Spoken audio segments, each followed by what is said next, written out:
Pixie Jenkins, welcome to Over the Bonnet. Mark, thanks for having us, mate. Really appreciate it, Mr. Piepers. You're off to the Winton Festival. Tell us, what can crowds expect? Well, it's the Way Out West Festival, of course. Anybody that's way out west, they'll fit in there, like some of us. It's just a weekend of really good Australian music and culture, really, in the heart of what some of us believe is the heart and soul of Australian culture out there at Winton. Yeah, it's interesting that it's so far out west. You guys have got to do a lot of travelling. Does that take away from it, or does that add to it? We love it. Anybody who's anybody as an entertainer in Australia, we know about the tyranny of distance. Thank you, Ian Idris. We of the Never Never. Anybody who's anybody in Australian entertainment knows about the tyranny of distance in Australia. The years, the amount of travel that we have to do, millions of miles. What's the first thing you do when you turn up at Winton? Oh, mate. I mean, apart from go to the motel and check out my room, or wherever I'm staying.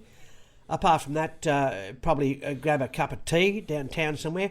I do a trip up and down the main street just to see what's happening. I check out the venue if it's open. If there's the sound guys, go and talk to them. But generally, it's just that. There's nothing much to do when you first turn up in the town. At Winton, though, there's usually a bit more happening than that. The area itself is just mindlessly beautiful. It doesn't matter where you look, there's a panoramic photo. You know, there's lots of friends out there like John Elliott, the photographer, who's been taking photographs and doing books for the country music stars for the last 30, 40, 50 years. I try to suck up to him as much as I can in case he wants to do mine. But no, it's just a lovely area. It's quite wonderful. Some of the dinosaur exhibits that are out in that area are quite extraordinary too.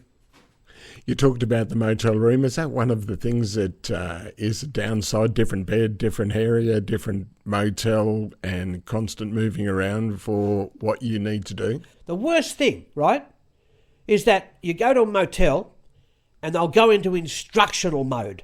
Stop it. Especially with people that have been on the road 45 years. I don't want to know where the kettle or the iron is, and I don't want to know about putting the key into a slot to turn the air conditioner on, because I don't want to spend 5 minutes talking to you about that crap. I was talking to a sound guy who's doing a lot of travelling, and he was saying one of the downsides is the constant moving and motels and hotels and rooms, and it's always good to be back in his own bed. I don't know. I think I was born for the road, if that's the case, because I don't.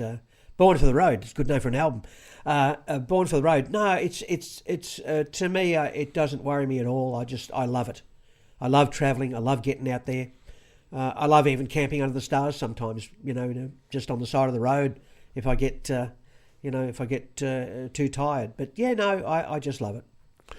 What's your favourite festival? Oh, have I got to say the Gympie Muster? Yeah, 27 years in a row I played at the Gympie Muster. I was one of the feature artists there for 27 years in a row. And when Mary Lou died, the woman that was running it for a long, long, long time, and I call them the vultures from Gympie moved in, I never got an email or a phone call. Not one email, not one phone call, never even, well, thank you for your service, but we don't want to use you again. Nothing, not a thing.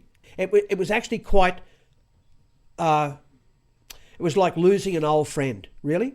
That's what it was. And I don't think they understand that, the people that run these festivals. If you're there for a long, long, long time, like Tamworth, to disregard you and to throw you away like as if you're just either we don't want you anymore or you're too old or we've had enough of you or whatever, but to just discard you without even a telephone call or an email, I think it's absolutely disgusting. But that's just me. Maybe that's just me. What do you put it down to? Why did they? Oh, ignorance, complete ignorance.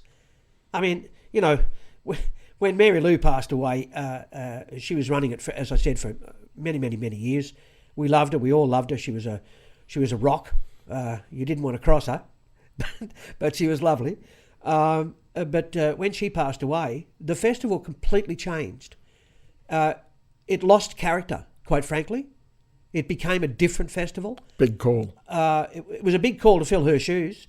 And the first person they used put a Ferris wheel up a Ferris wheel at the Gympie Muster, and I remember distinctly going, well, this is ridiculous, and I took a trip up to the top, and guess what? You couldn't see the main stage from the top of the Ferris wheel. What was the point of that? Don't get me started. So these days, the Gympie Muster's still got a fond place in your heart? Well, for the old days, I met many of us. There was 4 or 5 artists that had been there for a quarter of a century, and none of us were called back when the new board, as it were, took over. None of it was called back. So an open letter to Gympie Muster: get stuffed. No, seriously, it was like losing an old friend, and that's what it felt like, and it was terrible. It was terrible. Well, they moved away from the Gympie Country Music Muster just to be the Gympie Muster, and they wanted more rock. They had Barnsey, they had, that more rocky feel to it. Yeah, and more money had to be spent on security, right? Because you had rum pigs out there going crazy. No, country music Gympie Muster was always a country music festival, and it should have remained like that. I may be an old fogey. I am at 64, but it should have remained as a country music festival, in my opinion. But that's nothing more. We can't do anything about that. Do you think it should go back to its halcyon roots? Do you think it's sort of fallen away because of the way they've taken it? Without a doubt. If nobody can see that, then they're fools. Do it like a lot of the other smaller festivals are doing, that are actually growing in numbers simply because they're catering for what used to be, what Gympie Muster and Tamworth used to cater for. A family-oriented festival, something that was for the whole family, not just for young people.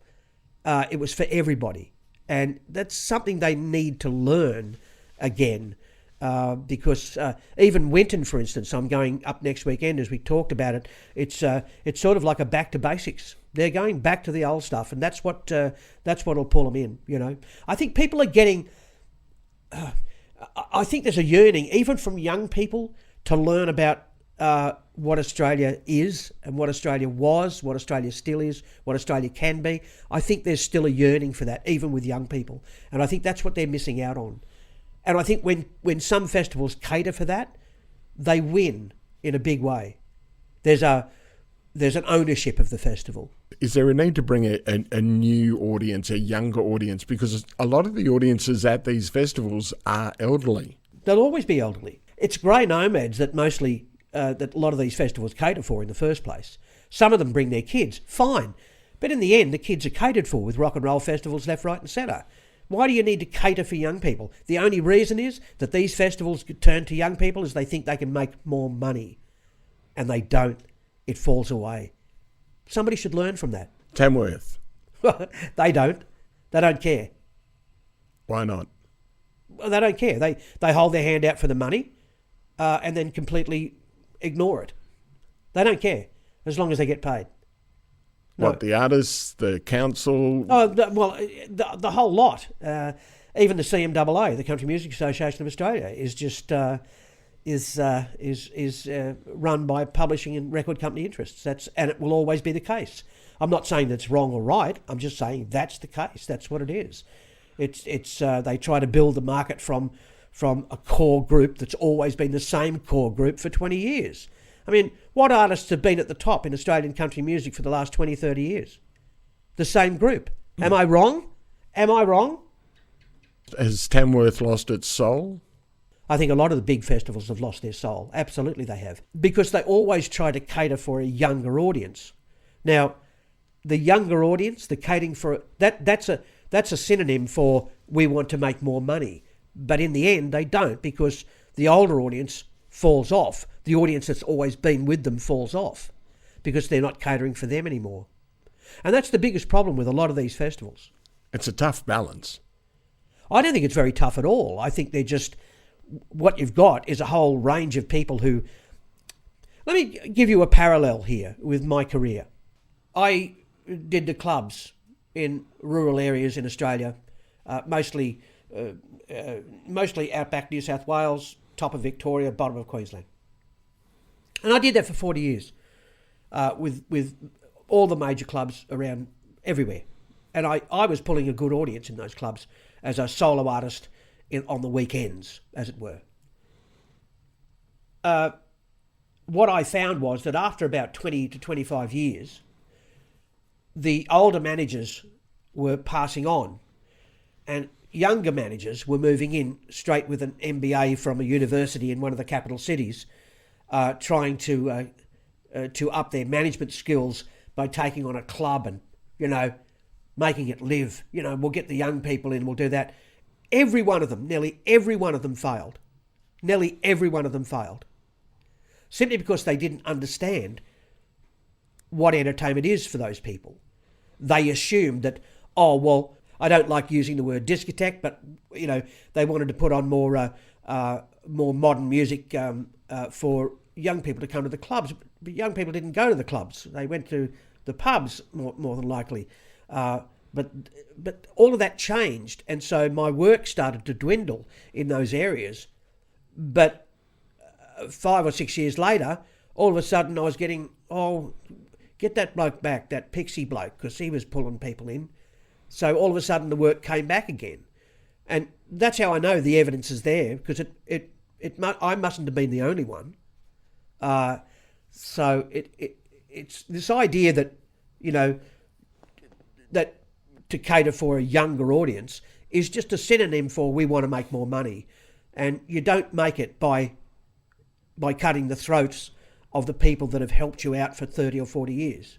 You don't do it by taking their work away and putting in what you would deem more modern artists, or whatever the word they use. So then who would you say would be the most cashed up demographic for audiences? Oh, definitely the 40 to 60-year-old, without a doubt. They've got the most disposable income.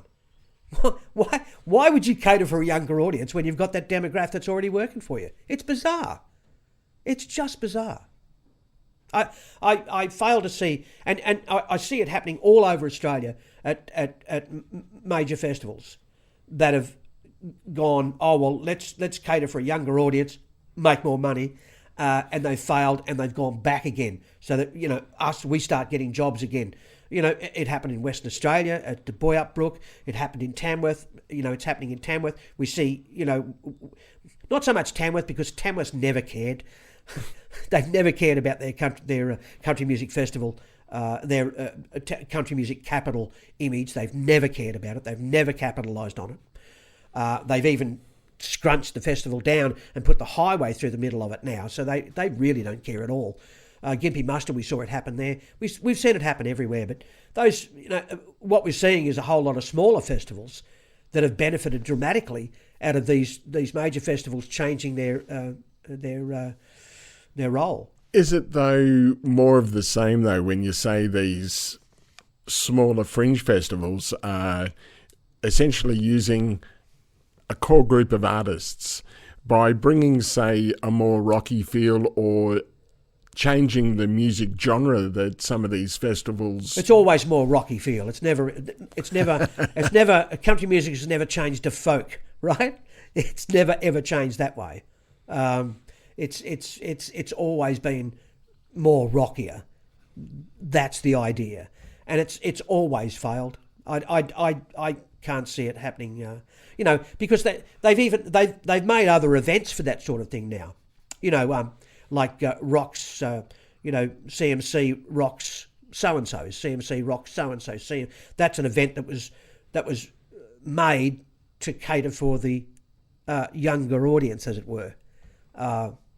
Which has taken audiences away from some of the major festivals. So there's no need for those major festivals to change. Never was. With a lot of the country stars now starting to cross over and they are trying to become more rocky, is that because of what is happening with the festivals? They're trying to adapt? I don't believe that's true. I think it's actually going the other way. If you look at the evidence in America, the evidence is completely the other way around, that country is becoming more country again. And that's a fact. Just have a look what's happening in America. You can see that. How would you define sort of the country feel? What do you class as a country song or country music? Because the genre is so spread out these days. It is. It always has been. We can go back into history here if you want to. We could start with, the grandfather the great grandfather of country music. Many people would say Jimmy Rogers, the singing brakeman. But he was just an entertainer. I don't think people know the history of Jimmy Rogers. Jimmy Rogers wasn't always a country music entertainer. Country music, white man's blues, was starting to take off in the early 30s. Was starting to take off. He changed from being a black-faced artist. He was a black-faced mammy. He was that sort of artist, and he put on a cowboy hat, mainly because he had consumption and couldn't do the rigorous touring anymore. So he put on a cowboy hat and started singing railroad songs. That's how Jimmy Rogers became Jimmy Rogers. If we move further on into country music history, we look at arguably the first rock and roll song in history, because of what people deem rock and roll as the backbeat. It wasn't invented by Rock Around the Clock, Bill Haley and his band at all. Arguably the world's first rock and roll song is Move It On Over by Hank Williams in 1948, 7 years before Rock Around the Clock was recorded. And Bill Haley, I might add, the so-called grandfather of rock and roll, before he had that album out, before he became the grandfather of rock and roll with Rock Around the Clock, with the backbeat, was a yodeling cowboy singer with a 10-gallon hat. You seem to be quite a music historian. Have you always been that? Does it interest you? Oh, it doesn't just interest me. It's what it's all about. If I don't know, see, my whole show, everything I've been for 40, 50 years in my career has always been about trying to teach people about the history of country music and how it's developed from the early days into Western swing, into that rockabilly beat, into the country music we know today. When in the 60s, when strings first started to come into country music, people were going, oh no. And then, Ray Charles put out that amazing album that had a lot of Cindy Walker songs on it that just wowed people. That was how country music changed. It changed in an organic way. And then they tried to use brass came in and so on. But it always goes back to songs about people, heritage, and culture. It always goes back to that. And it always will be. Country music is definable, but it's never had the academia supplied to it like jazz and classical music and blues has. In fact, I went to university a few years ago because I was work was running low, quite frankly, because of these, places that I'd worked at for 40, 50 years and pulling good crowds. They wanted to make more money to that will bring a younger audience in, so they discarded a lot of us. And so I went to university to see if the brain was still working. So I went to university, and a lecturer who shall remain nameless, who actually went on to manage one of the newer Gympie Musters and failed terribly. She sat there in class with me in her class and said to me, modern rock music is a confluence of jazz and blues. And I was waiting for the and country. It never came. So I wrote a 6-page paper for the end of term thesis about how she was wrong. And I actually got a high distinction for it. So, honestly, it bothers me that that's being taught in schools, and it still is. They don't understand the importance of what country music has done to both sides of the fence. Have you thought of moving across and diversifying? But you seem pretty strong in your roots. Oh, look, Pixie Down Country Theatre in the 90s, which really, spurred me on to do all this, that was all about bringing the history of country music to people in a multimedia way. I used video and I used, reactive stage sets and everything. But I got no support from the industry at all in Tamworth. And that goes to show you how little there is, how little the knowledge is. And there's wonderful people sitting in Tamworth who've got some amazing knowledge that never gets out. There's nowhere for them to express themselves. And that's how I know that people just don't care, which is such a terrible shame. They do in America. They care in America. I mean, Jimmy Rogers' guitar's sitting there in a glass case in one of the music museums. I mean, they do care in America. Mind you, they've probably got the money to care, I suppose. They've got the money to care. I don't know if that means anything, but it just struck me as that's probably how it is. Has the industry been good to you? The people have been good to me. My fans have been good to me. No, the industry sucks. The industry sucks black holes. It doesn't look at the core of their industry. They look at the stars on the outside. They never look at the core of the industry, the backbone of the industry. They never look at that, especially not here in Australia. What do you put that down to? Oh, lots of things. I mean, I wouldn't. There'd be a list this long, of things. Why? Yeah, I mean, money would be one of them. They don't see that there's any. They don't see there's any functionality in doing that. I proposed years ago in Tamworth they should have a Hall of Fame that's an active gig with a coffee shop, right, and a museum. Now they could do that, but nobody's ever come up with the money or the wherewithal to push it forward. I tried to get people interested for years, but just could never ever just get the right group of people together at the right time. Do we not give enough acknowledgement to our industry from within? Oh, definitely not. I mean, what we do is we placate. To give you an idea of what I'm talking about, the busts in Tamworth, right? The busts of our country music legends in Tamworth is funded by private money. They have to scrabble and beg and borrow. There's no funding for it per se. The museums are the same. There's no real funding, no real heart and soul behind it. The council don't really throw any money to it at all. To give you an idea of how I always used to put this as a joke, and I there's a couple of things here which is probably going to really annoy people, but hey, I've done that for 50 years, haven't I? The fact of the matter is that I'm one of the only people that sort of speak like this, and whether I'm right or wrong, time will tell. To give you an example of it, one of the biggest events at the Country Music Festival is the cavalcade down the main street of Tamworth. So what did they do one year, 10 or so years ago? They put a medium strip down the main street of Peel Street and put London plane trees in it. So now people can't see one side of the street to the other. They have to position cameras in certain areas. There's no clear line of sight for the cavalcade anymore. That tells me that's a city that doesn't care about the country music, about the festival.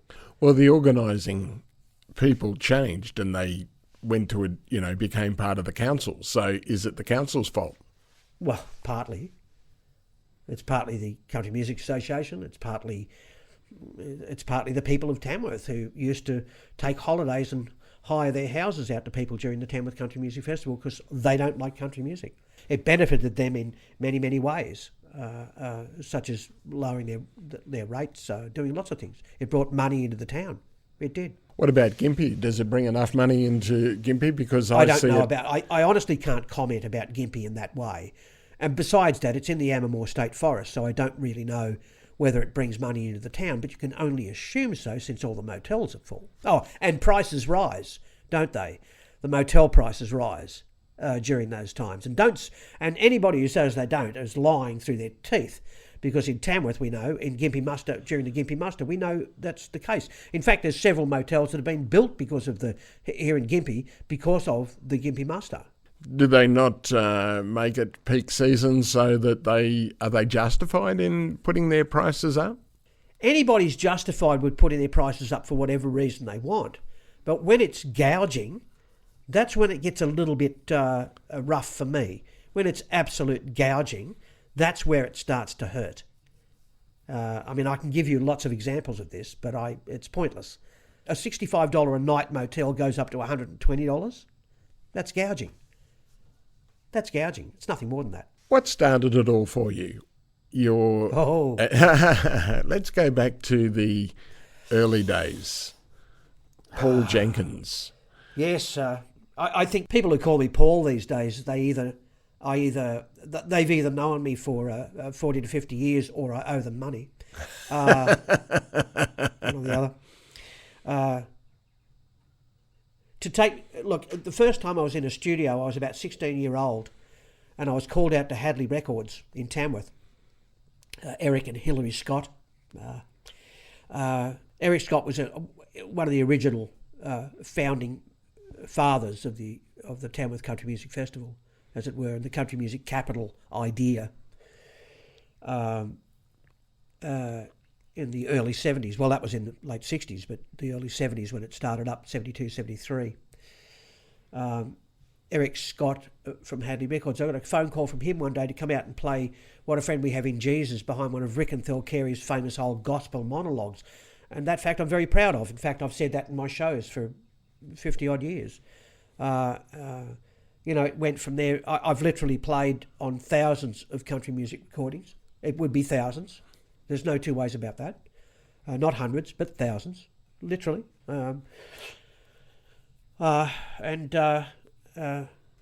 It's been a joy, mostly a joy, because a lot of these people are, I tend to think that a lot of our country music is actually folk music in a way, because it talks about culture and family and who we are as Australians, all of that. A lot of it's on an amateur level, so people will write these songs about their family, their mothers, their fathers, their kids, their sons, their dogs, their cattle, their sheep, their farms, and those people will want those songs recorded, and that's how that's all been good for a lot of us, because we've recorded on those, and many of us take it very, very seriously when we record on those songs. They mightn't be number one hits. They mightn't be the best songs, but we take them seriously. Every time we go into a studio, we play with our heart and our soul, and we listen to the words, and we take it. It actually moves me still today to think about a lot of these people that have gone in and opened their hearts up in this way and let us perform on these songs. And we don't get paid much money for it. We never have. But that's not really what it's about. It never has been. What took you to get into music, though, in the first place? Oh, well, I was a bit of a musical child, I suppose. Very poor family. And when I say poor family, we were poor in the sense of my father didn't have a job and was rather itinerant in the sense that he lacked some education, even though he was famous in the 30s as an ice skater. He didn't have the wherewithal to move forward into the future for whatever reason. My mother was a cripple and she died when I was 13 in Tamworth. And that's where we came through Gundawindi, Moree, Tamworth, from Tasmania to the Gold Coast to Gundawindi for the reason that money was flittering away. So by the time we got to Gundawindi, there was just nothing. We had nothing. Lived in a flat above a bread shop, above a laundry in Gundawindi.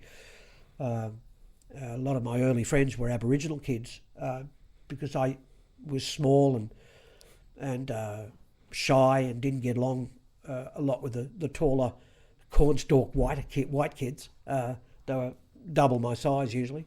I learned to ride a bike from Gundawindi down to, just getting away from the story a bit, but I learned to ride a bike with my dad from Gundawindi to Boggabilla to the Wobbly Boot Hotel when I was a kid. And years later sang and played the song, The Wobbly Boot Hotel, with Stan Coster, who wrote the damn thing. I mean, look, I was always musically oriented. I was always going to be on stage. That was inevitable. If I had my druthers, I would probably be an actor. I would probably be a musical, in musical comedy. But I'm not the tall, lanky type to do Oklahomas and stuff like that. Even though I've played in those sort of things.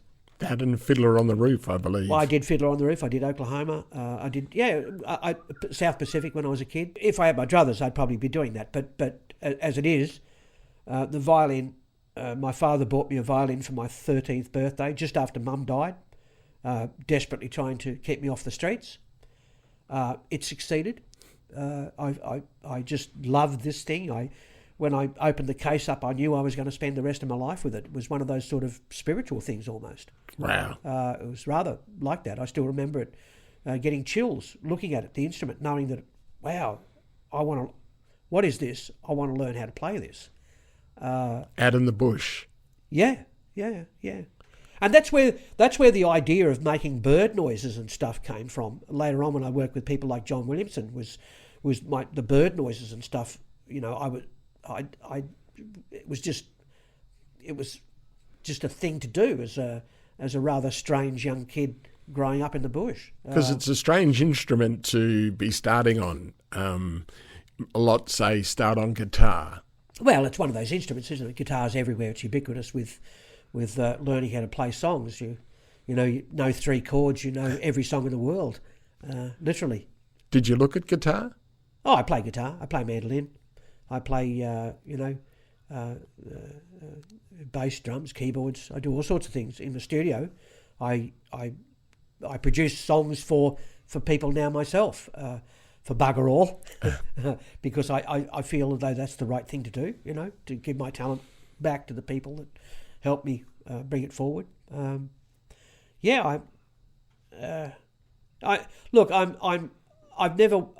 always wanted to be well known, a star, as it were, but I never had those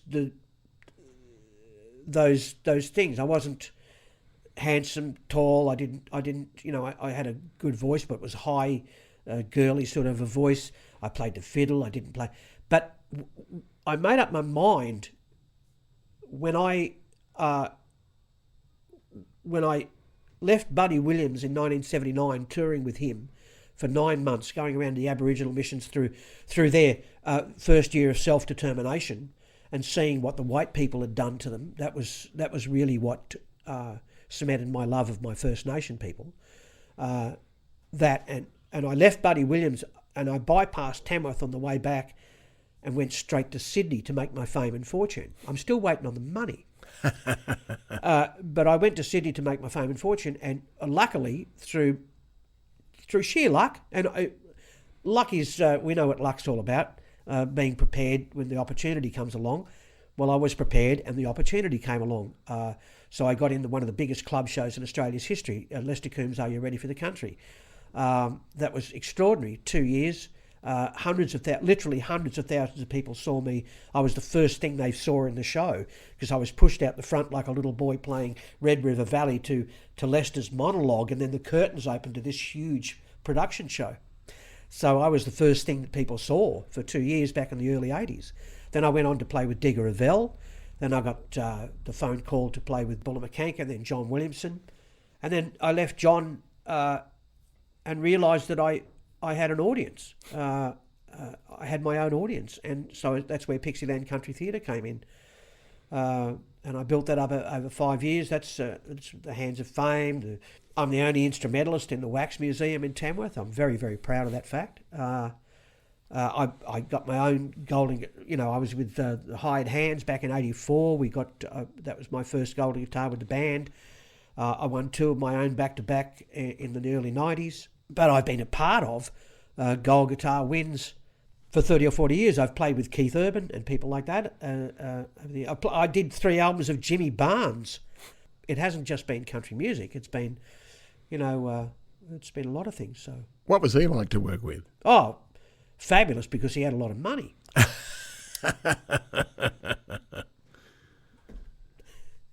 Tell me about the experience working with someone like Jimmy Barnes, who's quite an icon, and to have a fiddle player, you wouldn't expect it.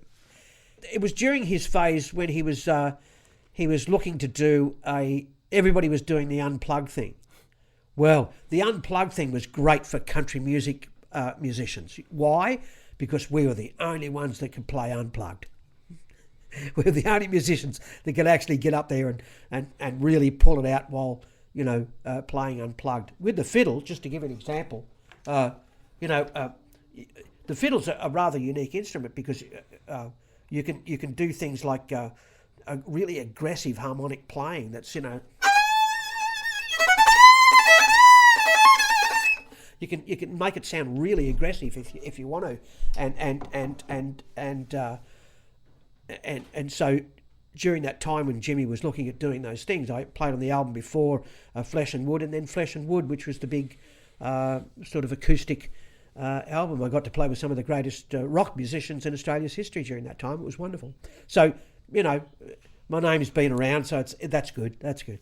You talk about some of the big rock musicians. Let's name names. And who were some of your favourites? Oh, well, look, Jimmy was fun because he really had the bucks behind him.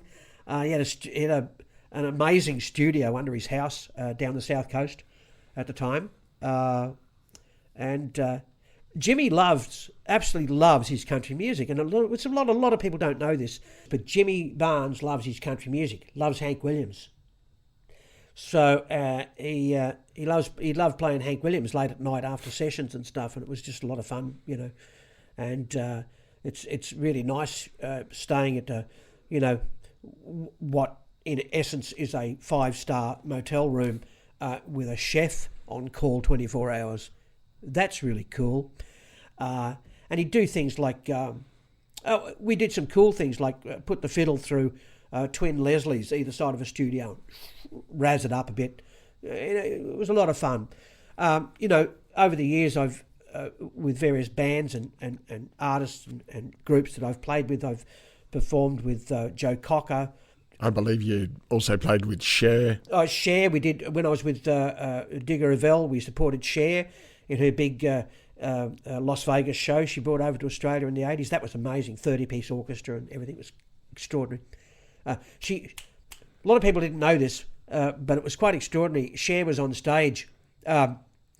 She opened the show as one of her characters from the old 60s television show as a cleaning woman. She was the cleaning woman, right? So you're watching Cher on stage doing this, 15 minutes as the show starts cleaning the stage, and everybody's laughing at Cher during this. Cher, well, it wasn't Cher, it was a female impersonator. But everybody thought it was Cher. She had 2 female impersonators in the show.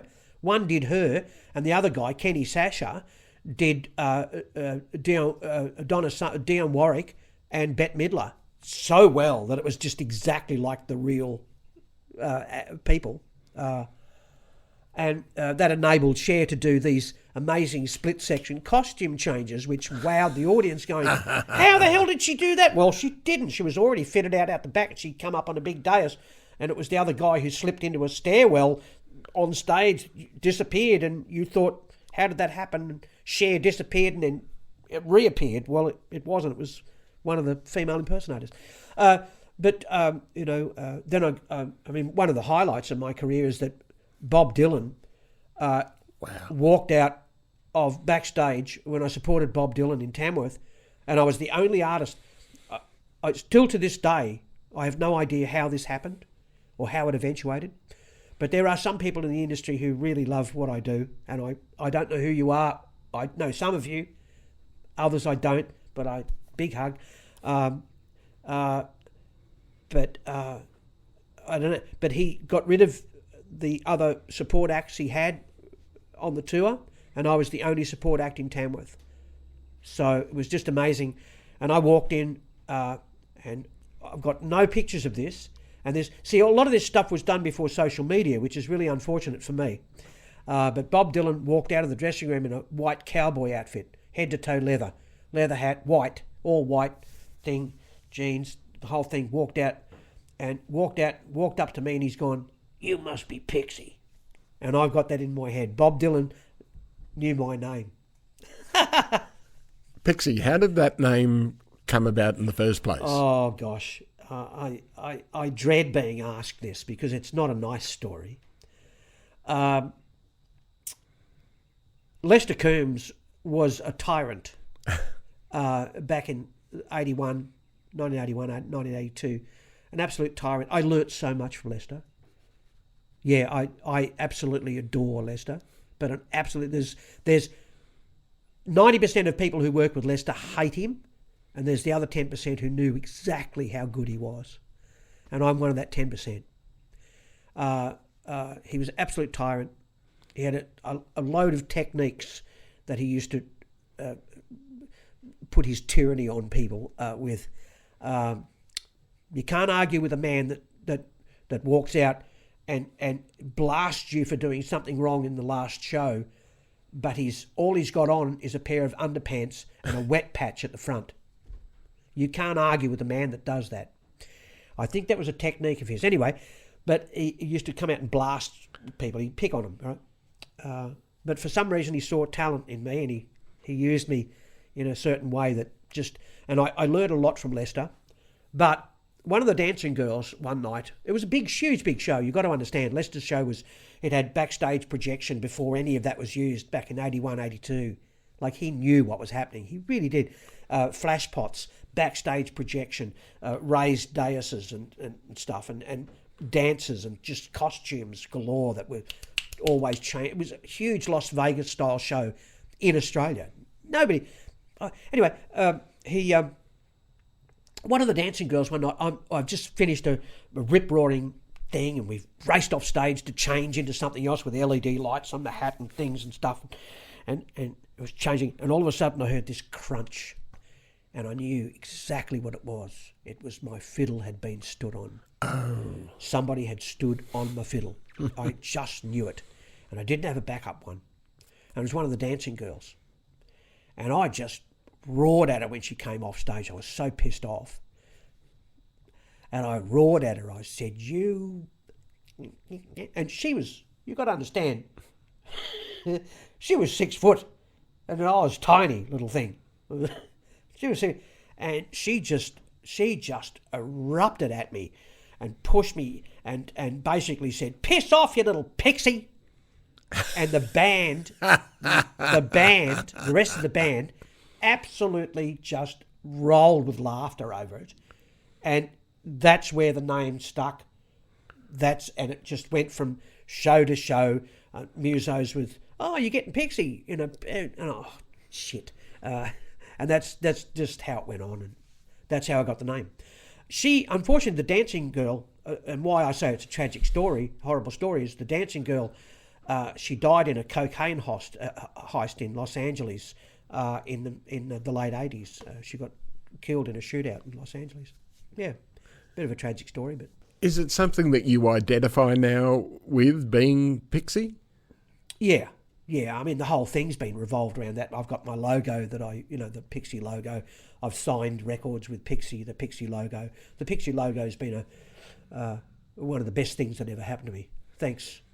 I can't even remember her name anymore. God love you, whoever you were. Yeah. You lost a violin at that stage. What are they worth? The violin that we've got sitting on the desk there. Truly, I've never really had the money or the wherewithal to buy. I've had a lot of sponsors over the years, which has been really good for me, especially epochstrings.com.au. They've been really good to me. This is just made by Anamato Springs in Brisbane. It's brought in. It's just a $500 acoustic fiddle. That's all that is. A $500 acoustic violin. A lovely one. I played about 20 of them that day, and I picked this one because it's got a nice tone. But I know people who spend $500 on a bow. I've never spent any more than $30 on a bow because they're just picks to me. I throw them away and hit people with them and poke people up the bum and do all sorts of stupid things with the bow. I'd never want to get an expensive one, but my electric fiddles are, at the moment, as I said, sponsored by epochstrings.com.au. Wonderful Australian company. They've been doing research into making electric fiddles with all different colours for kids, and they've got 4 strings and 5 strings. They do cellos and double basses now, and they're a wonderful company. Yeah. Have you played any really expensive instruments? I had. Okay. Here's a story.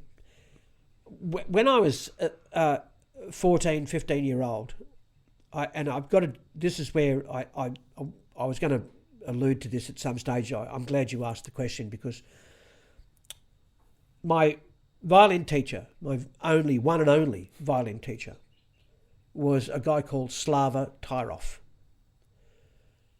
He was a Russian guy. His main instrument was saxophone, not violin at all. And he did play in Louis Armstrong's band. Wow. Yep. I've seen the picture.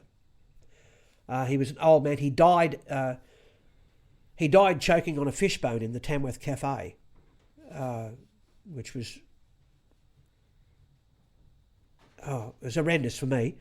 I remember going up to the lesson on the Thursday and he wasn't there, and I knew something was wrong because he just didn't miss a lesson. He didn't do it. How old were you at this stage? Oh, I was only 14 or 15. 14, 15. But I had some acumen for the fiddle. I wanted to play it, and he saw that. He was a hard man. He didn't suffer fools. Consequently, he didn't have many pupils because of this. But my father, this is just after Mum died, of course, bought me this violin out of the hard-earned money that he got from digging council roads or something. It was a terrible violin. It was a lark. It cost about, I don't know, $80 at the time. Slava hated it. He also hated anybody that if he spent time with you and spent time on you, if you threw that in the gutter, if you threw that away by not practicing or not doing something he told you to do, he would get violently angry. And this is probably why he didn't have many pupils. But I remember this particular day. It was about 6 months I'd been working with him, and I didn't know that he wasn't charging my father any money. I didn't know. Wow. I didn't know that he wasn't. He only had 6 pupils, but he wasn't charging for my tutoring. He was doing it out because he believed I had something. I didn't practice this week, and he knew when I came, and he got so angry, red in the face, and I got really scared. He grabbed my violin and threw it out the window, and it smashed on the driveway. I was in tears. I ran out in tears, just ran away in tears. My dad, of course, went up to see him. So, what did you do? I don't know what they said. But anyway, my dad said, you've got to go up to practice tomorrow. And so I've got a violin. Slava wants to go up. Slava gave me his Guarneri to play. He had a Guarneri violin. It was worth about $30,000. Wow. And he gave me his violin to play. Now, long and short of it is that after I had this for about 6 weeks. I was playing on this wonderful instrument. It was extraordinary. It sounded like angels. To me, it was so far away from the lark violin, the Chinese violin that I had. It was ridiculous.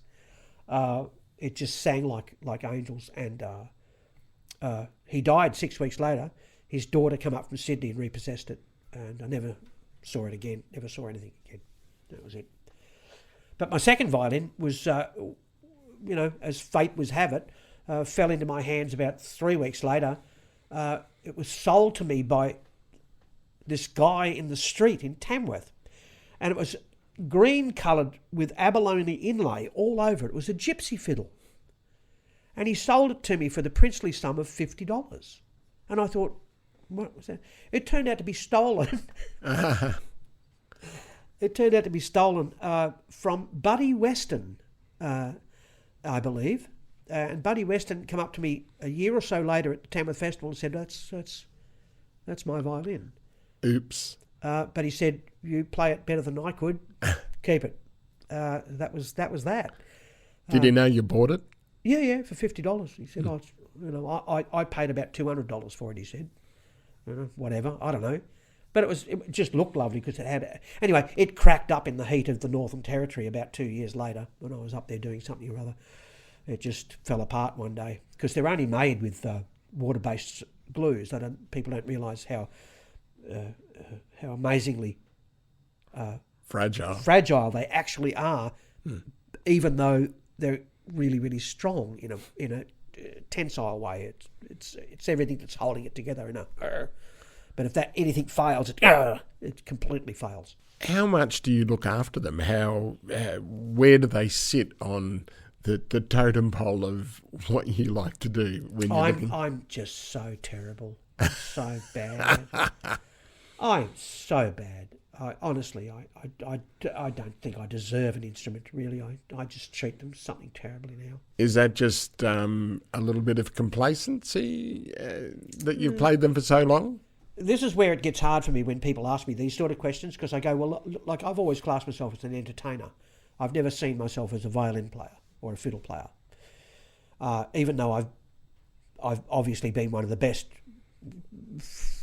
for whatever length of time, and I obviously still get work for that in studios and stuff.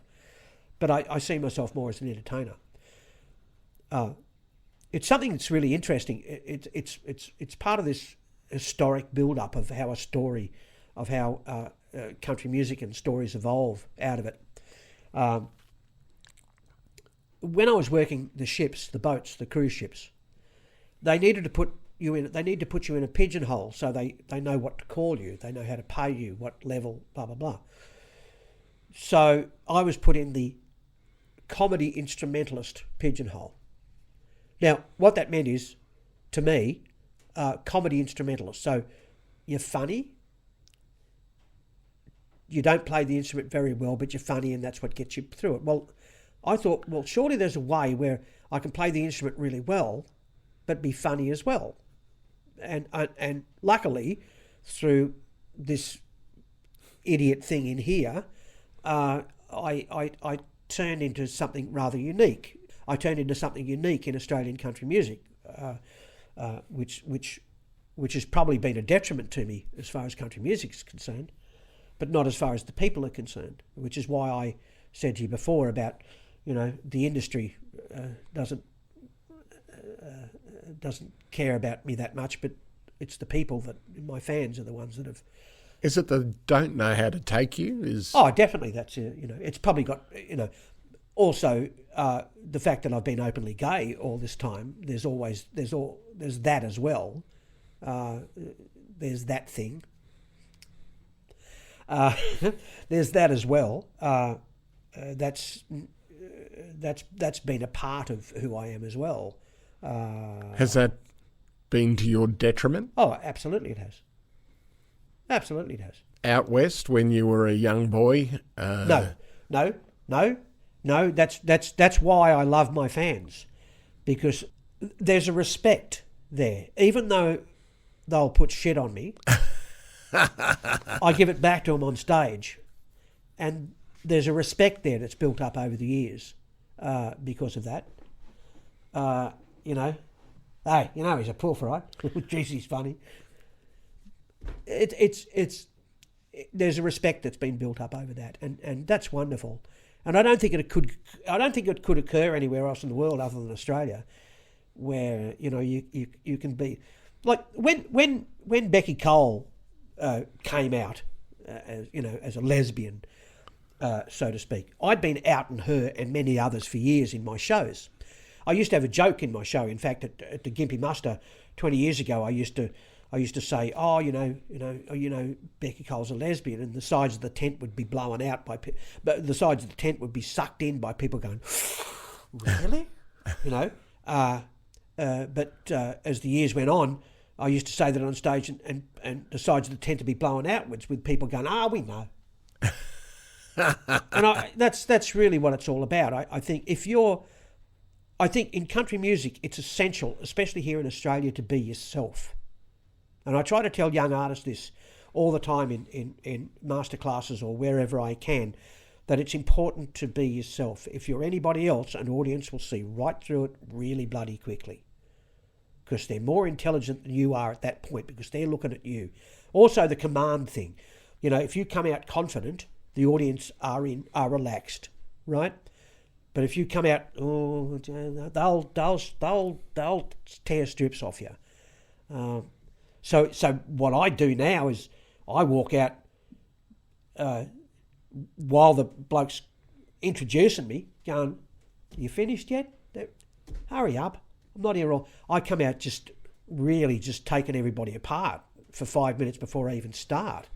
And the audience, it builds, there's a comfortability there for the audience. They know, this is going to be good. This guy's got it together. You know, I think that's essential. How did you grow up in Tasmania? How did that work, being gay back in the... Oh, well, I wasn't. I was just a kid. Did you fit in with all the other kids at that stage? No, I played doctors and doctors.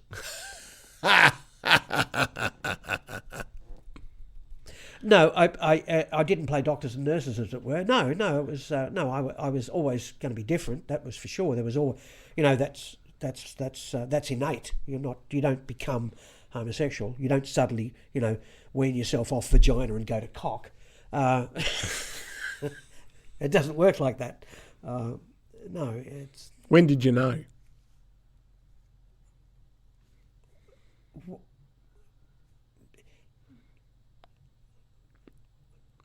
Oh, it's a hard question to. That's an interesting and hard question. Look, probably by the time I was 11, 12, 13, I started to realise that, I better keep this quiet in certain circumstances, you know? This is obviously not the norm. But as soon as I left school, I went, oh, well, go to that, you know, had enough of that. My best friend at school, who wasn't gay, was accused of being gay. He wasn't. That was hugely funny. That was hugely interesting for me. That was really weird. He went really strange over all of that. He was just my best friend. He wasn't, and it wasn't because of me. He was just, yeah. I wasn't particularly effeminate or anything like that. I was a smart ass. If you picked on me at school, I always looked at you as being dumber. I always looked at you as, you know, if you picked on me at school, Peter Etheridge and all you other arseholes, I always looked at you as being below me on the pecking order. As far as I'm concerned, you were less of a human being than me. And I don't know whether that wasn't taught to me or instilled in me in any way by my parents or my peers. It was just something that I innately knew that, no, you are below me for doing that, because that's just not right. And you will regret that one day, I'm sure. And over the years, many of those boys, have come up to me, and tried to shake my hand, and I've taken their hand, and it shows. You know, I used to go to school with you, and not mention anything about the pick on, but I did. I mentioned it to them. You were an arsehole to me at school. Yeah, I was a bit. No, I laid it on them. How did you enjoy school? I didn't enjoy school. I did. Certain things were enjoyable. For instance, I was picked on mercilessly, absolutely mercilessly at high school. From the first year onwards. They were all country kids. It was a boarding school, and I was a dago, what's called a dago. I went to the boarding school by day, so I was in Tamworth, and I went to Farrer Memorial Agricultural High School. Picked on mercilessly at school. In fact, to give you an example of how bad it was, I was rolled in barbed wire one day and rolled down a hill, and they thought that was funny. They thought that was funny. There was a king brown snake one day they were mucking around with, and asked me to go down to this certain thing to get this, whatever, I can't remember the circumstance or something, knowing full well there was a king brown snake there, and thought that was funny. Just awful things. But here's the thing. I got them back in ways that humoured me. I probably scarred some of them for life. I electrified the piss trough at school with a 48-volt Fenton pulsar. I was a smart little bastard. Don't pick on me. I'll get you back. Might take years, but I'll get you back. That's funny to see kids in Speedos coming out of the pool, dying for a piss. Getting electrocuted as soon as the stream hits the backplate. What was your reaction at the time? Well, I would have got away with that, only I was in the last cubicle, locked in the last cubicle, and as soon as I heard the first kid get thrown against the doorway, I was just cracking up with laughter. Yeah, that cost me a very broken nose. But it was worth doing, Yep. Did you have to outthink them? Yeah. All the time. And I could, because they were stupid. Yeah, that was the thing. People who do that, you've got to understand that people who pick on other people are stupid. There is no other way to put that. They are stupid.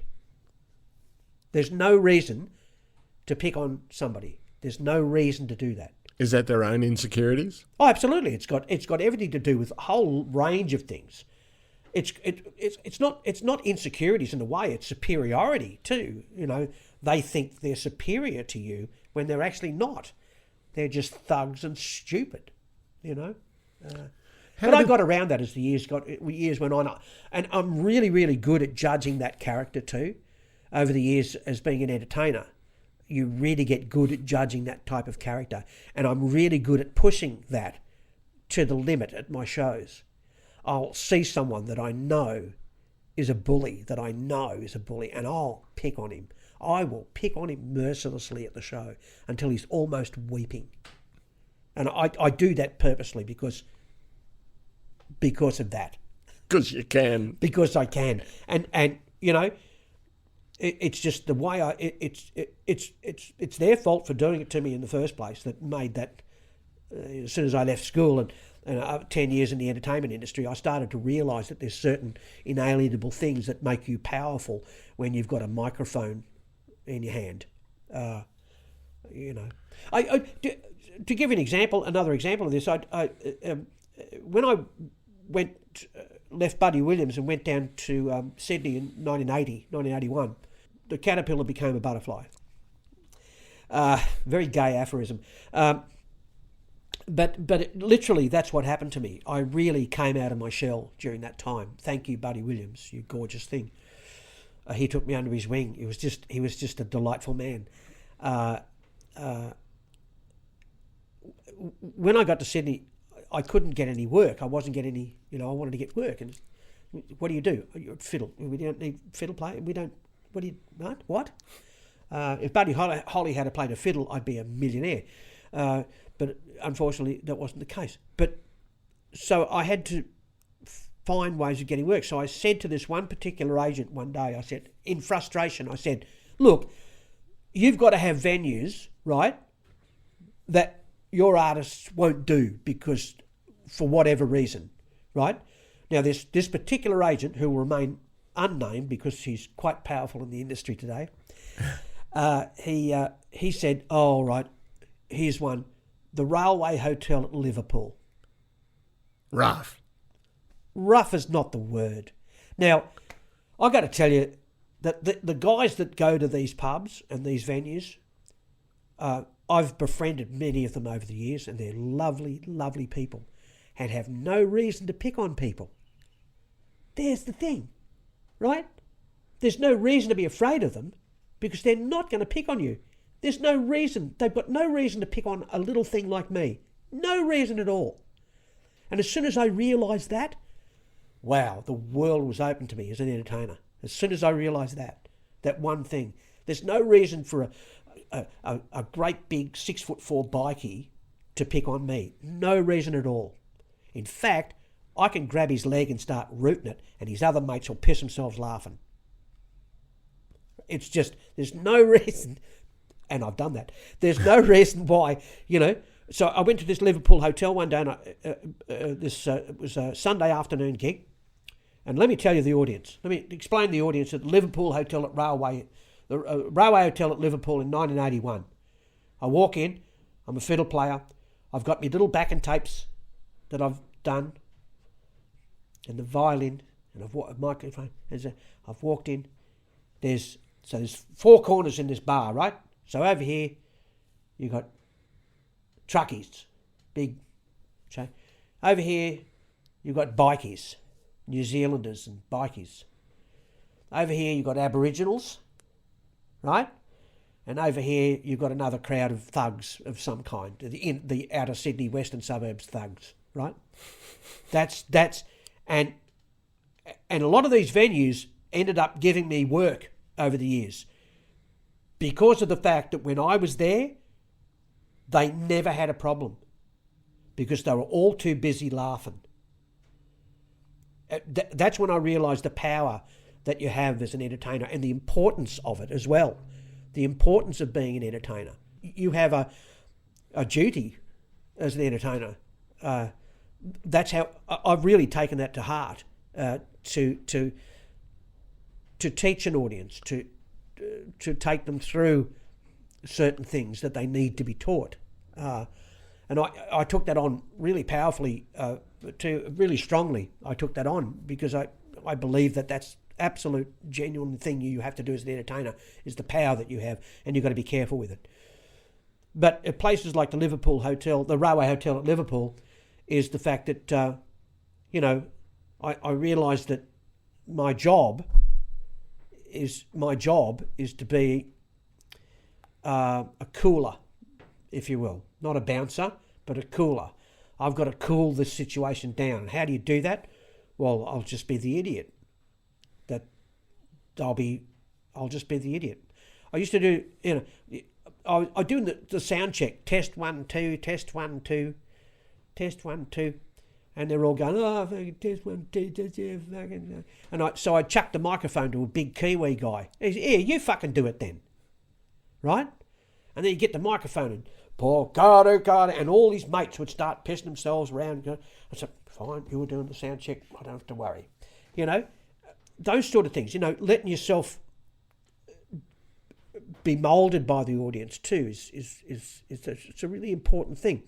I used to do the Macquarie Arms Hotel at Windsor on the back of a truck, and the publican used to always love having me because he had 3 of the biggest bikie gangs in Australia come to the hotel on the weekends and cause all sorts of trouble. But when I was there on the back of that truck on Saturday afternoons, there was hardly a problem because they were too busy having a good time.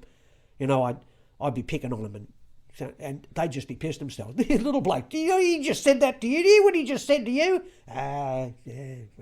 It was a change from being picked on for being the small guy to being the small guy being able to pick on the big guys. It sort of reversed almost, and it was wonderful. It was wonderful, and that's how it's been over the years. Don't get me wrong. Occasionally there's dickheads that you just are so dumb that you just and that's what I'm saying. People that pick on you are really dumb. They just are dumb, stupid idiots. They just don't get it. They don't get anything. And they'll be like that with anybody. It's not just you. How do you feel when you're making people laugh? Oh, it's the greatest feeling in the world.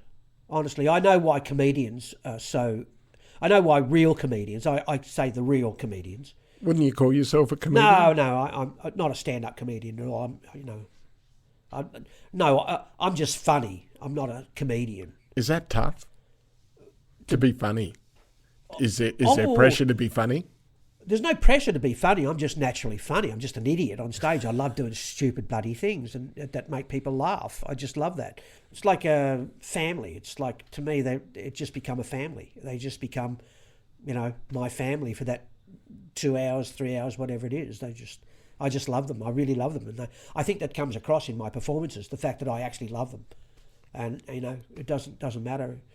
Occasionally you'll get the idiot. There was one guy, where was it? Parks. No, Forbes, down there, central New South Wales there, Forbes. And for some reason, he didn't like the fact that I was gay, right? That was his thing. It didn't matter, nothing else mattered, but the fact that I was gay. He'd come to my show, right? And he'd walk around telling people, he's gay, right? He's gay. They'd be clapping, have a good. Why? He's gay, right? He's a freaking poofter. He's up the bum. He's all that, and he was doing this. And that's what he'd do. That was his thing, right? I could never get over him. I could never get past him. That was his thing, right? There's another guy at Moree at 2 shows until I said, until I got him banned, until I said, listen, if he comes to the gig's over. I'm done. I'm out of here, right? There's one guy. He's only a young guy. He's like, I was 45 and he's only like 18, 19, 20. Just hated me. Absolutely hated me. Just didn't. And I remember one night he got behind me on the area where I played in the club. He got behind me. And towards the end of the night, he just grabbed the power cord and he went like this and just stopped my show. Just went like that. I mean, that's just dumb, isn't it? It's just the stupidity of that is just unbelievable. And some people you just can't get around. But it's just 1 or 2 people. It's not dozens. It's 1 or 2 over 40, 50 years. How good is that? Were you obsessed with the violin back in the day when you started? Were you constantly, when you didn't have to, would it be something that you just want to play all the time? I tell kids, when I started on this thing, it was in my hand, 24/7. It was just there all the time. Luckily, in Sydney, when I went to Sydney, I lived in Rozelle. For some reason, I live with a guitar player called Jim Pennells, who's now one of the great jazz players in Australia and the world. I live with him. Luckily, he was always playing Django Reinhardt. He'd say, hey, bring your fiddle in, have a listen. And I'd try to play, and I'm just hopeless because I haven't got that sort of. Yeah. Anyway, I sort of get by with it now, but he was. Every note had a chord, another chord. But next door was the saxophone player from the Dynamic Hypnotics. Oh, wow. And they used to rehearse at that thing, and I used to go over and play fiddle next door with them. That must have been a soul kind of feeling. It was a soul kind of feeling. Very, very good, mate. Very good. Yeah, no. I did a couple of gigs with them, actually, back in the 80s. They were wonderful. Phil and Tommy lived the next block over, Emmanuel. Yep. It was a tragedy. I managed to meet Phil on a couple of occasions and work with him a few times. He was always going to go early. But champion man. I always knew Phil was going to kick the bucket early. We all sort of knew.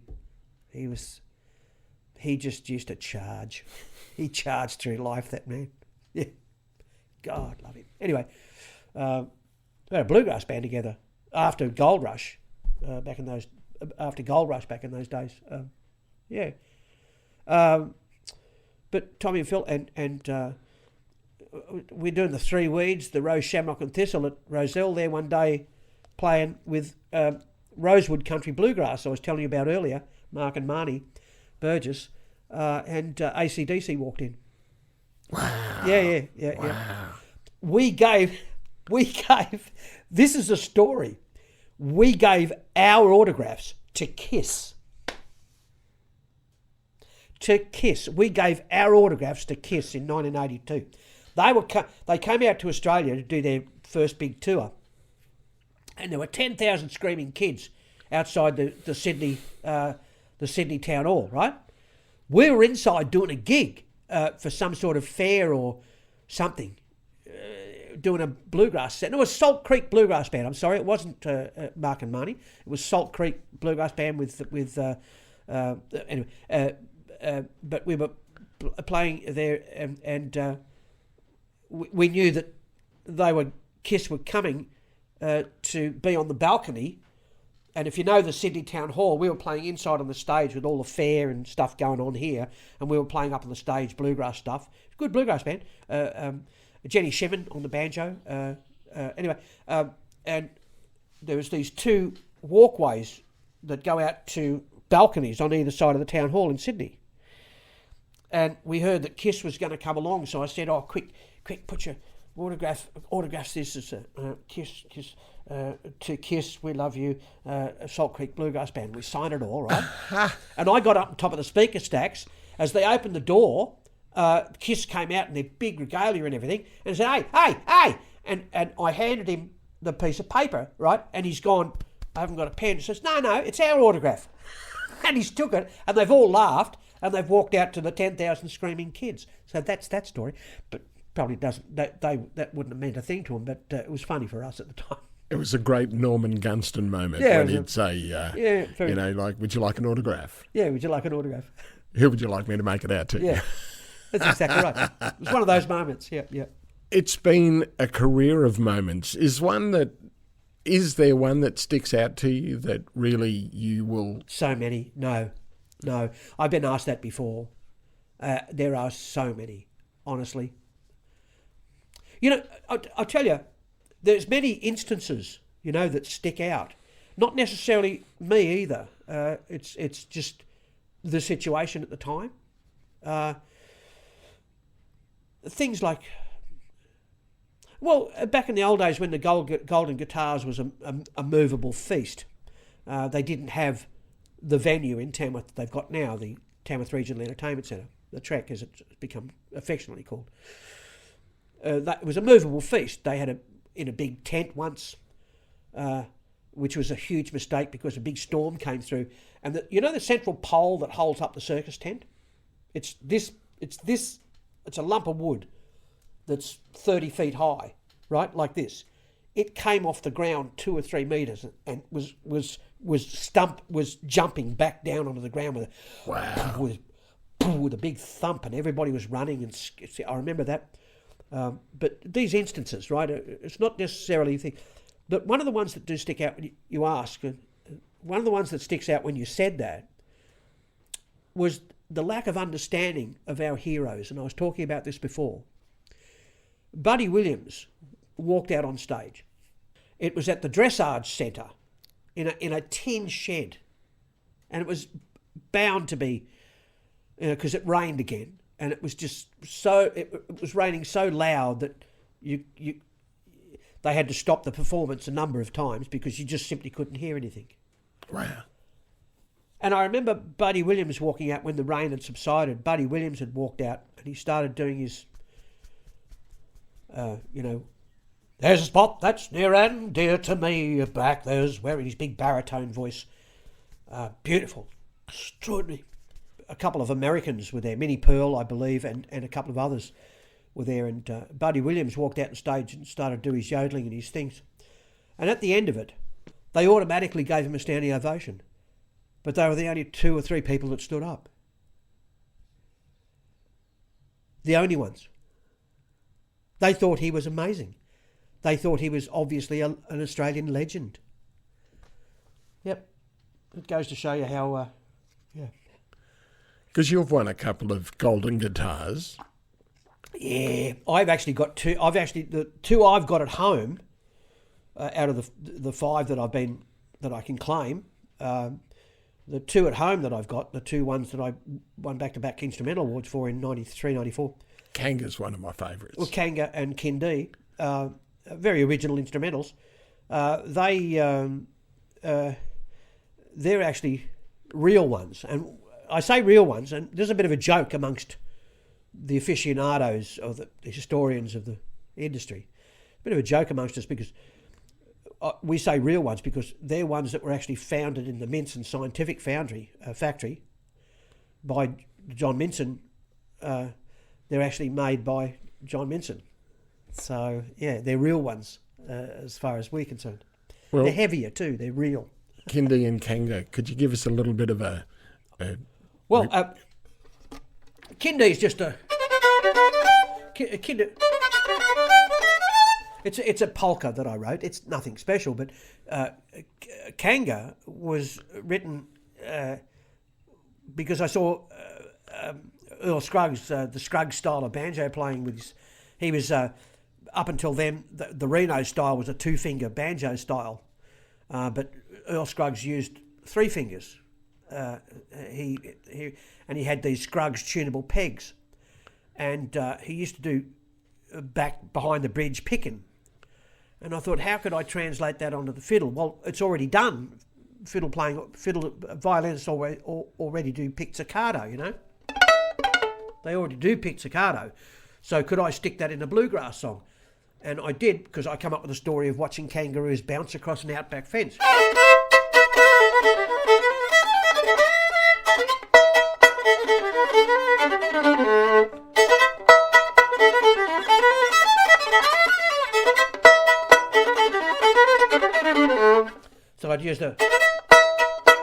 So I used that as spotting where the kangaroos are bouncing across the outback fence. Yeah.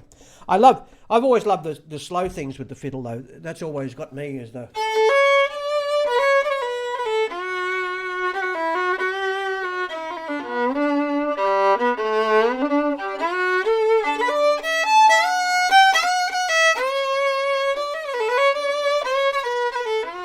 I love that. That's where the fiddle really comes alive, is when it sings, and that's beautiful. It's just so beautiful. It gives me goosebumps when I play it. You know, when I hear that coming out of me, it's going, wow. Oh, I'm doing that. Oh, that's good. It gives me goosebumps. So it must be okay. It must be good. Do you have fiddle players that you look up to that you... Oh, Christ, yes.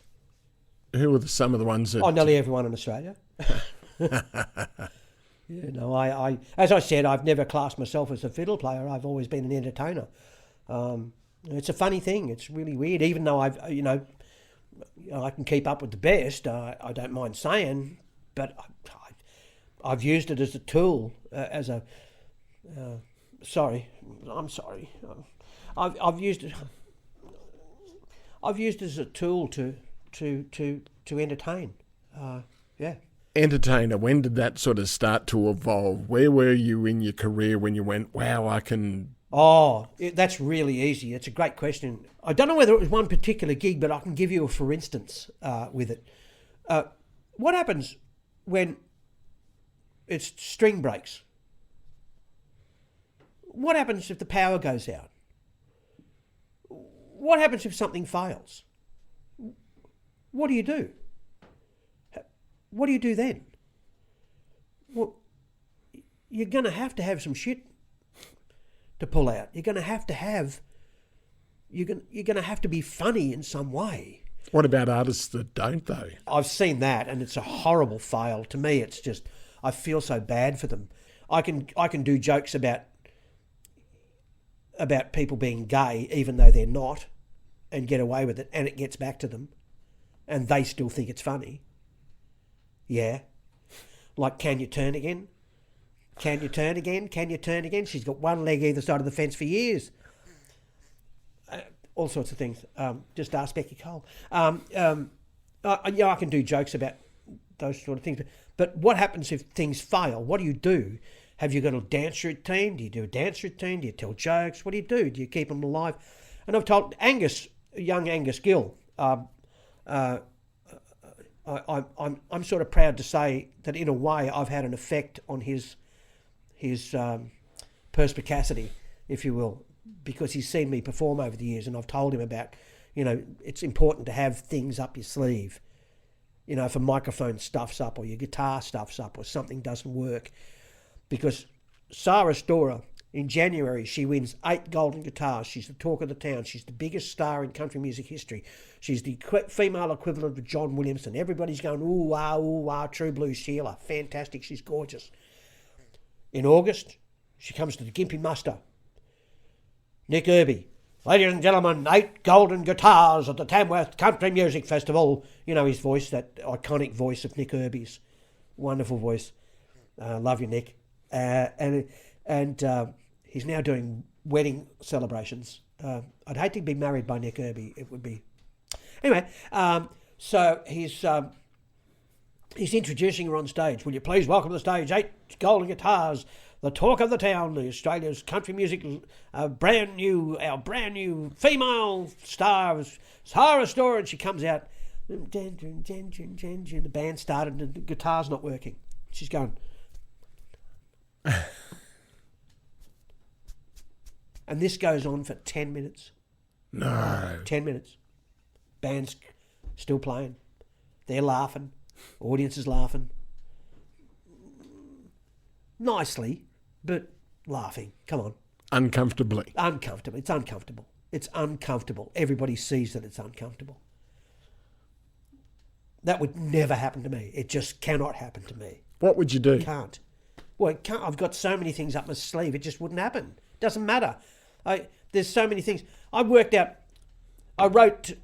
3 20-minute routines of comedy just in case something like that happens. That alone, that alone is a backup. And because of my perspicacity for acting, I can project my voice really well. So if the PA stuffs up and the lights go out, damn, those audiences are still going to be entertained until it gets back up. You said that you would have liked to have become, if you had another chance, to have become an actor and in theatre. Do you think, though, by what you're doing that anyway? Oh, absolutely. Yeah, sure. Yeah, sure. Yeah. So you are living up to your potential?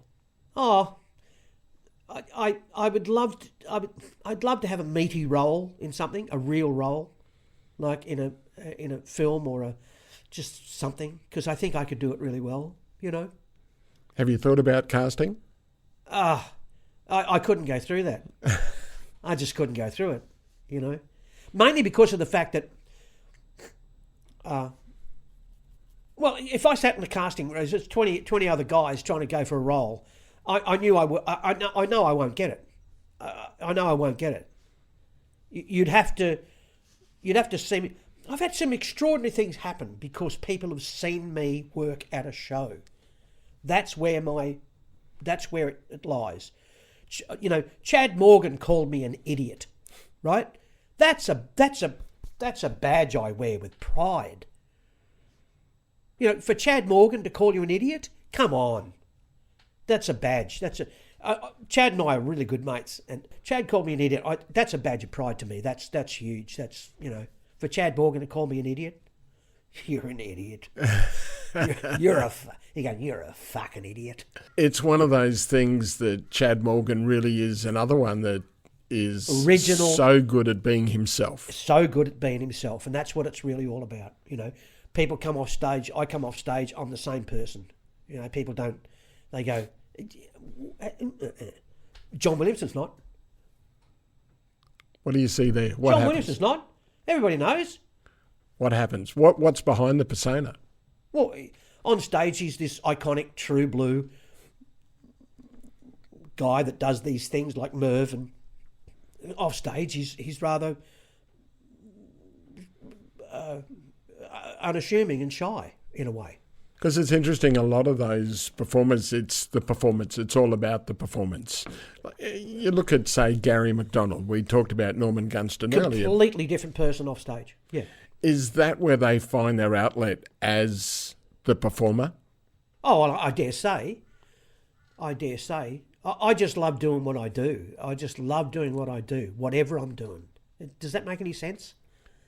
Absolutely, but you have worked with one of the icons, John Williamson. You mentioned him.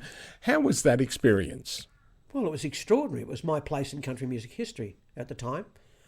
I thought it was. You say at the time. Well, that's something that I can't talk. There's certain things that I actually can't talk about under threat of legal action, frankly. I mean, I've said, to give you an example, I said something on Facebook quite innocently one day about something that occurred, and I was just, holy crap. The industry came down on me. ABC EMI, APRA AMCOS, John Williamson's manager at the time. I got phone calls. Take that off. Delete that. You can't say that. Shit. So you under threat of defamation, you can't tell the truth. Is social media too important in music these days? It's too important in everything these days. I hate social media in a way. I loathe it in a way. I'd love to go back to the days that we didn't have it. I think it's ruined the world. I absolutely think it's ruined the world. I mean, you look at the current situation with COVID, everybody's become an expert. But they're getting told crap by other dickheads that believe what it's just, and it's made up bullshit a lot of the time. It's just, oh, no, it's crap. You can tell it's crap. You can see it's crap. It's written like crap. It's crap. I call it the University of YouTube and the College of Google. People get their degrees of idiocy from those two platforms. You must be glad you're in Queensland. Talking of COVID, you can still go out to Winton and work. I posted a thing on Facebook. See, here's the thing, and I don't know why this is. I really don't. But other people have been blocked and banned by Facebook for much lesser things than I've said and done. And I really don't know why. Because you don't hold back in a lot of your posts. Oh, it's pretty obvious I don't. No. No, I don't. I don't see a need to. I don't care. I don't care. Is that a good place to be now? That where you are, that you don't care, that you just are you and... Yeah, it is. Just... Yeah, it's great. I love it. It's good being me. I love to be me. Because you turn back the clock to when you were mercilessly picked on, and now it's, as you say, turn the tables, and now you can... I don't pick on anybody. I don't really pick on anybody. But you can be you. I can be you. I tell it how it is, right? And it's not in my opinion, it's how it is. You know the expression about everybody's got the right to an opinion? No, you haven't. Nobody's got the right to an opinion. Nobody's got the right to an opinion. You've got the right to have an argument. Give me your facts. You've got the right to have an argument, but you haven't got a right to an opinion. Opinion is vacuous. Everybody's got an arsehole. Opinions are like arseholes. Everybody's got one. Opinions mean nothing, but give me your facts. Argue, right? Give me your argument. And I don't mean argument in the sense of, I mean, give me your argument for what you're saying. Give me the facts for what you're saying. Is there anyone over your 40, 50-year career that you've been intimidated by? Don't be an arsehole.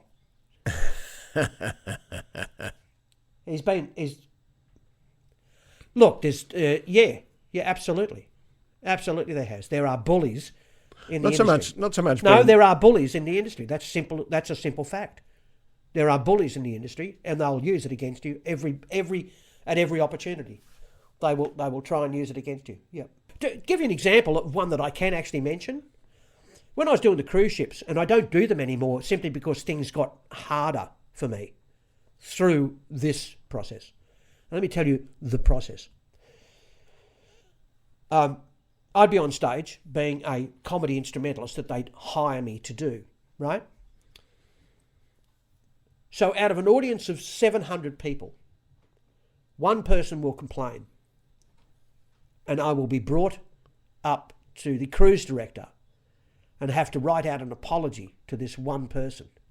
Tough. That is tough. It's ridiculous, is what it is. It's ridiculous.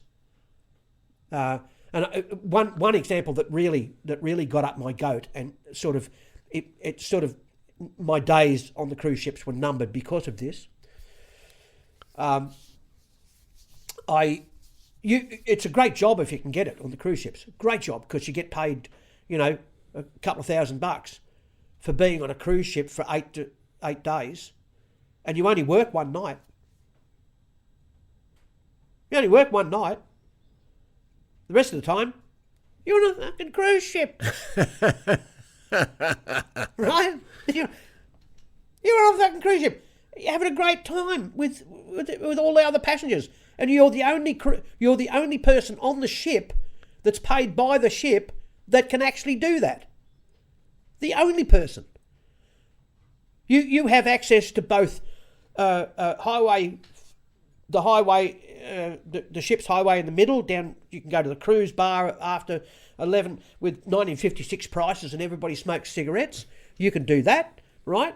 But you can also go to all the expensive restaurants and bars and at 20% off, 25% off, because you can also do that. No one else can do that on the ship. You're the only person that can do that. So I'm on a ship. I'm out there cruising the islands. Done me. I was on the first night, right? The first night. I've got 7 days of cruising in the South Pacific. Thank you, right? Great job if you can get it. So about the second or third night, I'm up with a mob of young Australians, right? Their fathers and mothers used to come to my gigs. How old am I? 64. Their mother and father used to come to my gigs, and they'd have oh, we used to see you, and we were only the title. So I'm having a great time at the Chinese restaurant on board this ship, right? Having a great time with these, and they're shouting me the meal. These kids are shouting me the meal because I'm, legend to their father, whatever, blah, blah, blah. Having a great time. And the lights go out, right, for whatever reason. And I say, oh, quick, turn the lights back on. I'm Catholic. I'm getting a stiffy. Da-da-da-da, right? Life of the party. They're all pissing themselves laughing. Oh, well, at 6 a.m. the next morning, there's a little piece of paper put under my door. It's, please come to the cruise director's office immediately on receipt of this notice. Go, oh, all right, what's going on? Oh, splash my face, Right, 7 a.m, I'm at the cruise director's. He says, oh, g'day, Paul, how you going, mate? Hi, mate, sit down. Is there a problem? Yeah. Were you at the Chinese restaurant last night? I'm going, yeah. Were you with a group of young Australians? Yeah. Did you notice there was an old couple sitting across from you at the table? Oh, well, there's a lot of people in the restaurant. And the lights went out at one stage, is that right? Yeah. Did you say... Did you say, I'm a Catholic, turn the lights back on, I'm a Catholic, I'm getting a stiffy? And I said, yeah, I said that. I said, okay. This is an off-boarding offence. Wow. Right? So they could put me off at the next port of call, right, wherever it was, and I'd have to get back home at my own expense. We were in the middle of the South Pacific. I didn't want this to happen, right? So he said, oh, look, if you write a letter to the purser, the cruise, write a letter to me, the cruise line, and to the ship's captain, and also a letter of apology to these people. I said, what, for this? Are you kidding me? I got really narky. No, this is fucking bullshit, right? So look, if you don't do it, we're gonna have to put you off at the next port of call. It's just the law. It's the way it is, and you'll have to get home. And it was going to be Mystery Island, which means it was a helicopter or a boat, right, across to the mainland of Fiji or one of the islands, to then hopefully get a plane back at my expense, right? And I wouldn't be paid. It was like Nightmareville. So I did all this. I said, what did they... So he showed me what they complained about, right? And he knew exactly what this was about, right? They, on the bedside table of everybody's cabin is a form, a little card that said, what did you like or dislike about the cruise, right? They'd filled out 7 of these in the tiniest writing, these 2 old people. And Paul, the cruise director, I haven't said his last name and I haven't said the name of the cruise line, so... but he'll know if he ever sees this. He showed me what they'd written, and he said to me, yeah, they're simply bucking for another free cruise. That's what this is all about. Wow. It's a free cruise. We give them a free cruise for this. That's what this is all about. We've had this often. We get this often. So that, there you go. That's how your quick wit can fuck with you. Well, let me get back to when I was asking about those that might intimidate you. What I meant was when AC/DC walk into a gig that you're at. Oh no! Immediately we were all going. You bet you can't play bluegrass, you pricks! Right? There's all that. What was their reaction? Oh, they pissed themselves. They were having a good time. In fact, the guitar player, what's his name? Angus. Angus, the little Angus, got up and played a couple of tunes with us. Who's the person, because you said like Bob Dylan said to you, you must be Pixie. You must be Pixie. Who's the person? You must be Pixie. Who's the person that you've most enjoyed working with over your time? Oh, it would have to be John Williamson. I mean, there's a happiness and heartache at the same time there, unfortunately. Did you ever think you've done tours of the States, did you ever think to head over there and stay over there? I honestly can't stand most Americans. They annoy the shit out of me. They really do. I'm being perfectly honest here. Honestly, I really have a problem with their... People say, Americans, they're so humble and nice. They're always keen to greet you and they're so friendly. In fact, you know why? Because they don't know who's got a gun. I'm serious. I believe that it's been... That wholesome camaraderie that we see has been developed from the fact you don't know who's got a gun. Honestly, you don't want to walk into a place like we do in Australia. You go, hey, I want bacon and eggs, and I want the eggs soft, and if they don't come soft, I'm not paying you, right? Well, you couldn't say that in America because the bloke will go, whatever. I mean, I was in Springfield, Missouri. I was calling it misery all the time because it was -7 degrees. So, and the Americans were always so polite at correcting me. It's Missouri. It's Missouri. Or it's Missouri. It's Missouri. And I was going, misery. It's bloody misery. That's what it is. It's Springfield misery. I was just, having a lark. So we got a night off in Springfield, Missouri. And I got a night off and I looked to see if there's a gay bar in town because I thought, the previous night they'd taken us out to Cowboys 2000, right? Is that not a gay name?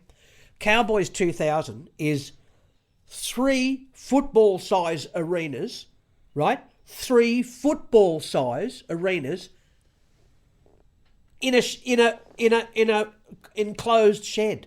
And when they say Cowboys 2000, they literally mean 2,000 smelly leather-clad cowboys under a roof with 3 football rodeo arenas. It's insane. I've never seen anything like it in my life. It was just extraordinary. The smell of testosterone was in the air. But it was just extraordinary. It was the most insane thing I've ever seen in my life. So the next night I thought, let's go and see what a gay bar's like. So I looked up and see if there's a gay bar in Springfield, Missouri, and I saw this thing called Martha's Vineyard. I've gone, that's got to be a gay bar. So I've got this taxi. It's the worst, dirtiest, smelliest taxi I've ever travelled in my life, with cigarette butts and bottles on the back floor. And it's freezing cold, middle of winter, into this bar in the centre of the town in Springfield.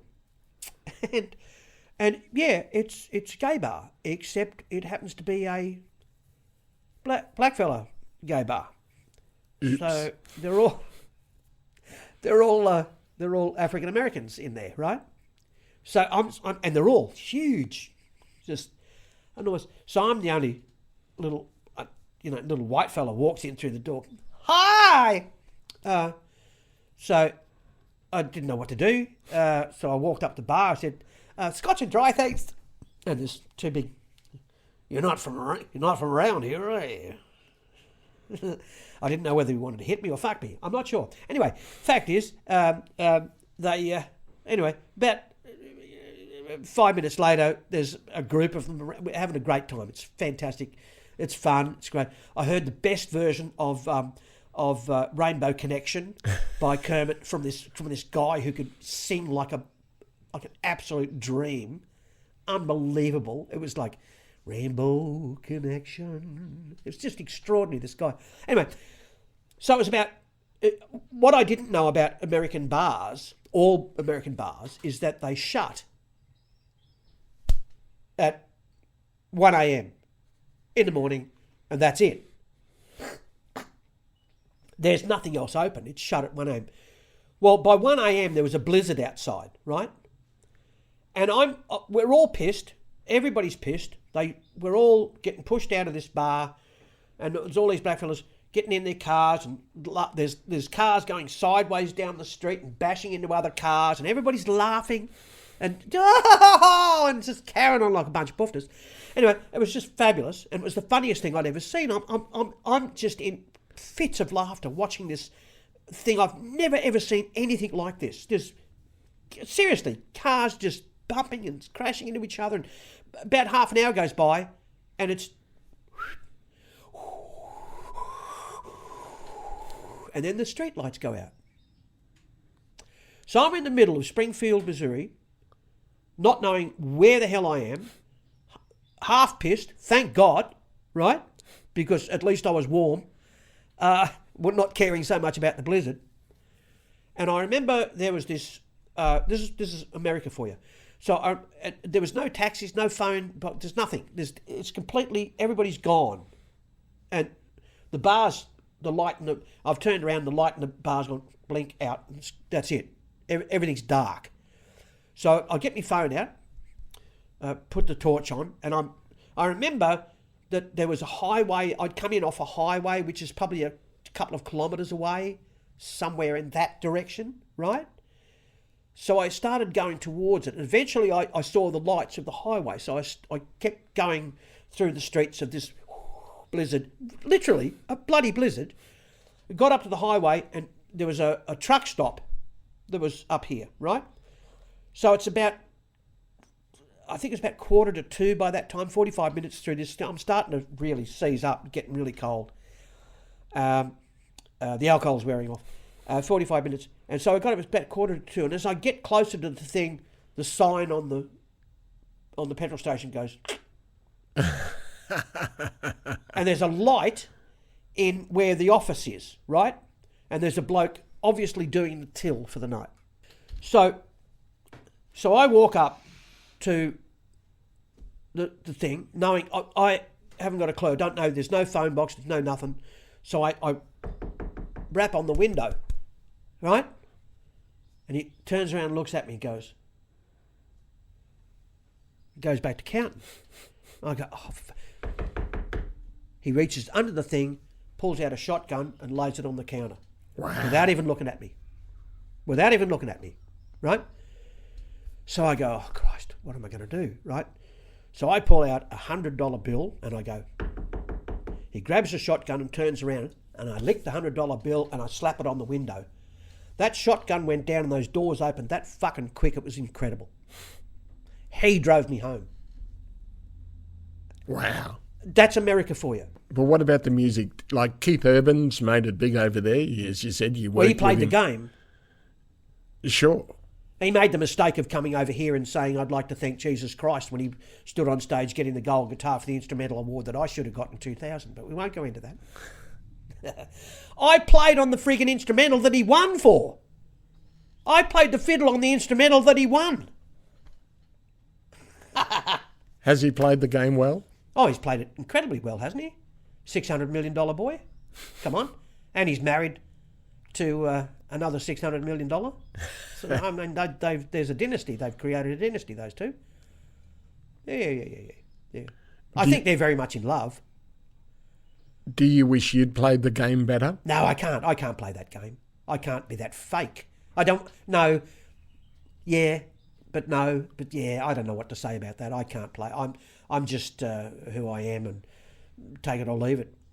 You've been immortalised in the hands of fame.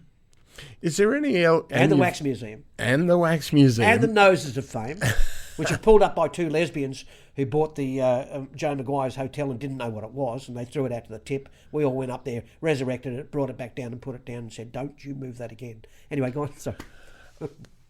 And the golden guitars, the accolades. What's left for you? Is there something that you Pension, like? bring it on. I am just waiting for my pension, bring it on. Do you worry about the dexterity in the fingers? You know, I do have a trigger finger happening after all these years, right? In here, that's really annoying sometimes. I'm halfway through an instrumental and this finger will cock and I'll go, oh shit, come on everybody, clap your hands. Come on, I'll get the finger working by clapping. Come on, I'll stop and pretend I want the audience to clap their hands. Yeah, that worries me. But nothing else does. I'm going to be one of these poor bastards that's in a nursing home at the age of 85, hopefully not, that's in a nursing home with a mind that's totally compos mentis, but the body's completely fucked. That's how I'm going to be. So what else would you like to achieve? Well, I'd really like to go to England and Ireland to play, to just do some playing, just to see, you know, I've traced my family heritage back to the 1700s in Ireland, so I'd least like to be able to visit County Clare and County Tipperary and that, you know, and see the real fiddlers and get a chance to play with them. I played with the Chieftains. I was the only fiddle player that had the guts to get up with the Chieftains in Australia. None of the others all wimped out. I got up and played with them. Is there anything that you won't do on stage? Oh, I won't take my clothes off because you don't want to see that naked. That'd ruin the career. No one wants to see that. No, I don't think there's anything I wouldn't do on stage other than that. No, I don't think so. So COVID is really starting to take effect and things are loosening to some degree. It never really affected me. Why not? It's because I did other things. There was other things I could do. I never really whinged about it. I wasn't on Facebook every day trying to keep my career alive, you know, like some of them are, you know, playing songs in their lounge rooms and my new album's coming out. I wasn't like that. How have you seen the industry recording change over the years, 40, 50 years? I remember starting with records and now look at how it's all gone digital. Is it an improvement? Gee, that's a tough one, isn't it? I'm an audiophile, right? So there's nothing that comes close to a really expensive turntable and a really expensive tone arm and a really expensive diamond stylus. And the crackle. On a perfectly clean microfibered record through an expensive stereo amplifier into extraordinary speakers from Klipsch or something like that. There's nothing that comes close. God knows why, but you just can't do it with a CD. It just doesn't come close. And I look, there'll be people that'll argue that fact with me, but I'm sorry, I just don't think there's anything that comes close. Those grooves are made from vibration of a needle that's gone into that thing, and you're listening to that original vibration in that room. I just don't think that digital comes near it. It comes close, of course it does. Do you think we've lost something the way that music is presented these days with the Spotifys and... Oh, streaming has ruined music. David Bowie said before he died that music will become like water, and it has. It's definitely, yep. People think that they have the right to turn on a tap and get a glass of water without realising how much it actually costs to get that glass of water to them. Somebody did a university study many years ago. It was worth about $124 a glass. What about music then? Yeah, it's the same. Young people don't care about where it comes from or how it's made, or they don't give a damn. They just want it made. It's flotsam and jetsam now. It's just, and you've got idiots like Kanye and, What advice would you give to emerging artists then that are trying to make it these days? Oh, still be yourself. That's really all you can do. I mean, that's evidence. That's evidential. You look at any artist who's really big, they're pretty much themselves. unfortunately, Kanye's like he is, but he's pretty much Kanye. He's like an idiot all the time, so that's fine. That girl who had that hit, the Byron Bay busker. The busker girl from Byron Bay that had that monkey song or whatever it was. That'll be it for her. But that's okay. Make a few $1 million and sit on your ass for the rest of your life. That's what it's like these days. That's certainly changed that sort of thing. But streaming is a horrible mess. It's a horrible mess. There's companies that actually sell views.